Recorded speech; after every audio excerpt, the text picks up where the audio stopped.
Pengertian mazhab tafsir.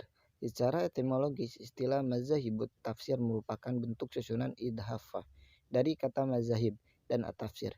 Kata mazahib adalah bentuk jamak dari mazhab yang berarti aliran pemikiran pendapat teori, sedangkan at-tafsir secara garis besar adalah hasil pemahaman manusia terhadap Al-Quran dengan menggunakan metode atau pendekatan tertentu yang dipilih oleh seorang mufasir. Sedangkan secara terminologis, mazhab bisa didefinisikan sebagai hasil-hasil ijtihad atau pemikiran penafsiran para ulama yang kemudian dikumpulkan dan dinisbatkan kepada tokoh-tokohnya, atau kecenderungan atau masa periodisasinya. Jadi mazahib at-tafsir adalah aliran-aliran mazhab-mazhab dan kecenderungan-kecenderungan yang dipilih oleh seorang mufasir Al-Quran.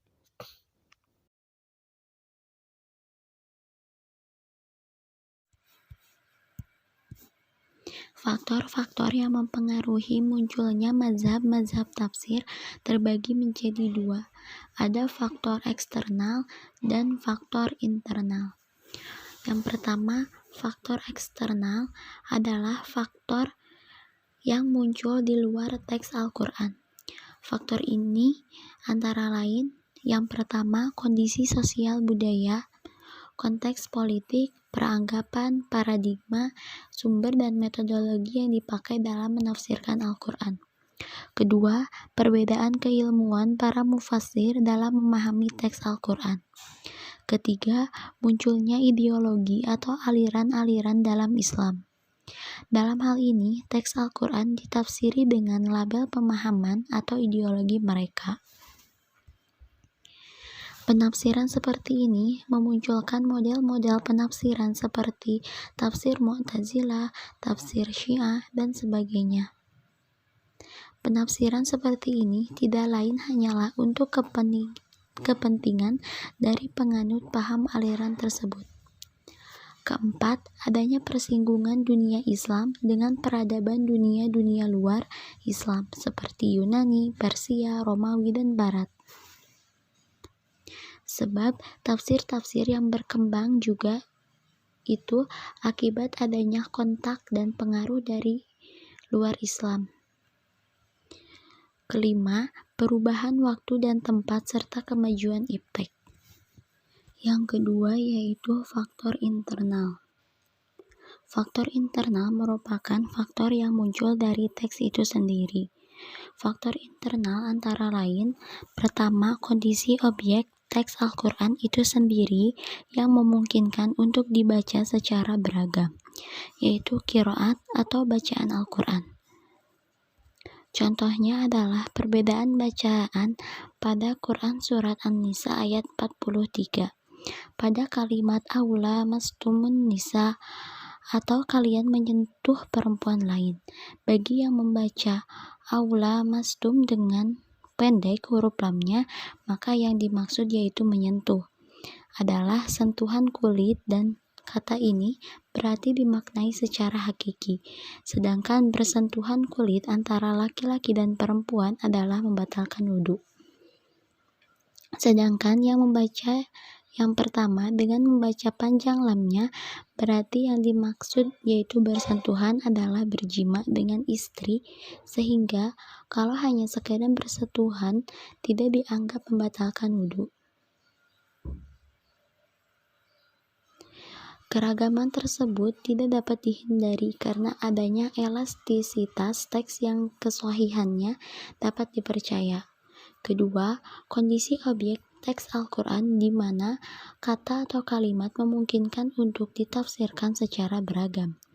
Sebab di dalam Al-Quran kadang satu kata mempunyai banyak arti. Seperti kata Al-Quru dalam Quran Surat Al-Baqarah 228. Dapat bermakna suci, dapat pula bermakna haid. Demikian juga kata-kata yang bermakna majaz yang ada pada Al-Quran memang atau hakiki. Objek kajian tafsir.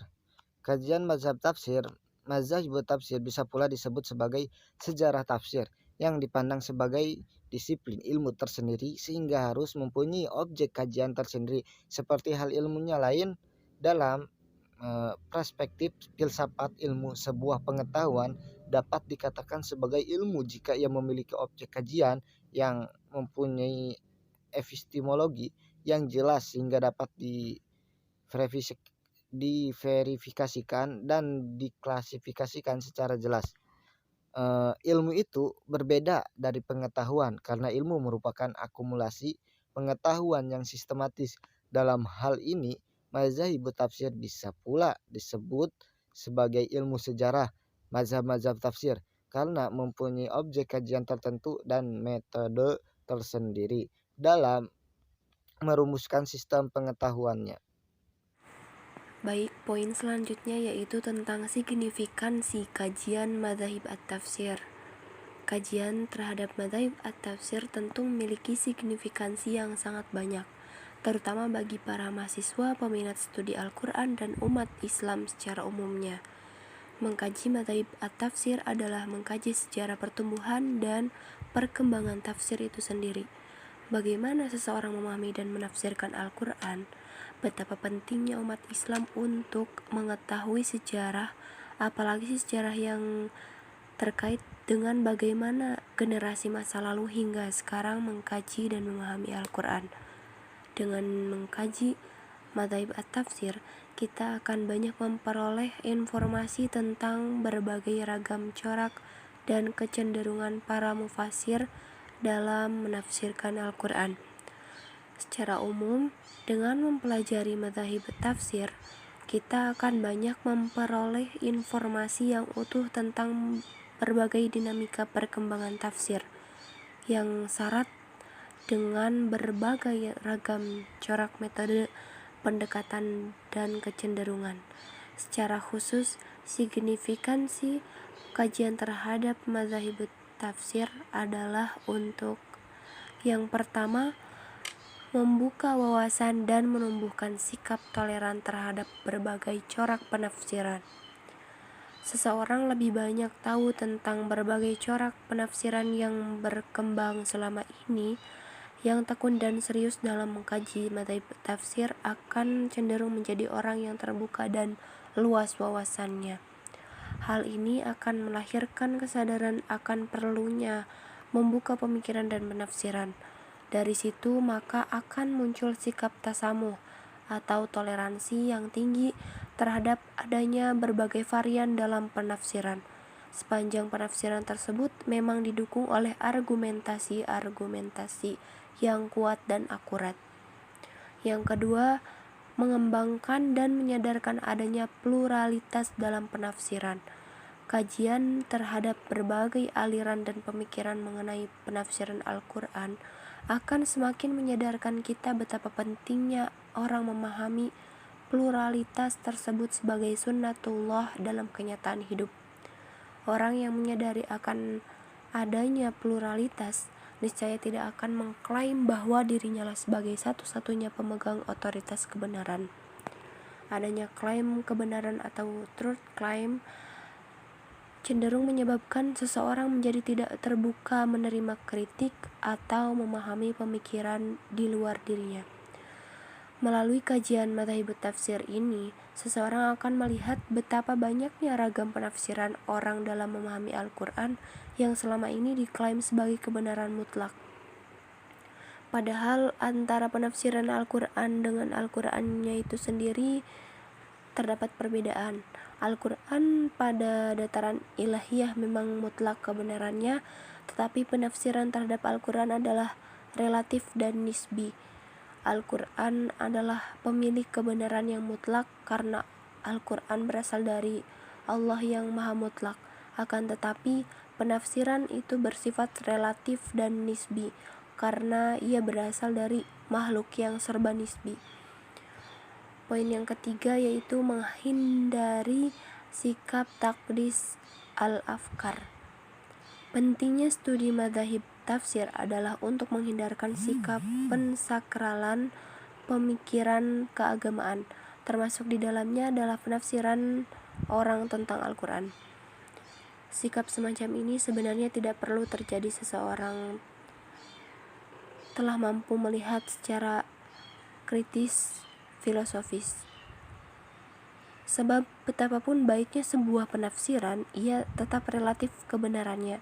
Oleh karenanya terdapat sebagian dari mufasir yang menolak model penafsiran Al-Quran yang terkungkung baik oleh tradisi tertentu.